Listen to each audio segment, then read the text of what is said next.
ரசிகர் கூட்டமா கூட இருந்துடலாம், ஆனா அந்த திமுக மாதிரி கொள்ளையடிக்கிற கூட்டமா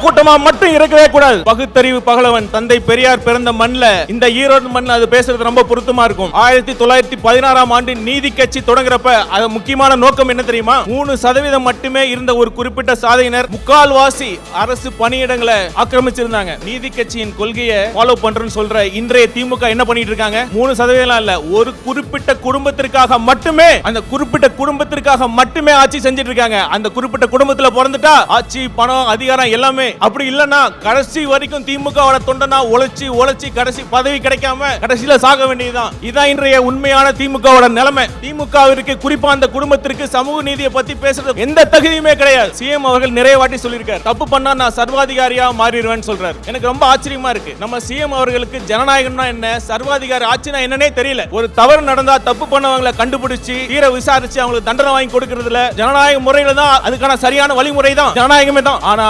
சர்வாதிகார ஆட்சியில தான் ஆட்சியாளர்களை கேள்வி கேட்டா அவங்களை அரெஸ்ட் பண்ணி உள்ள வைக்கிறதும், உண்மையான குற்றவாளிகள் வெளியே சுத்துறதும் சர்வாதிகார ஆட்சியில தான் நடக்குது. சிஎம் சார், நீங்க சர்வாதிகாரியா மாறலாம் தேவையில்லை, நீங்க சர்வாதிகாரியா தான் இருக்கீங்க. தயவு செய்து முடிஞ்சா ஜனநாயகவாதியாக ஆக முயற்சி பண்ணுங்க.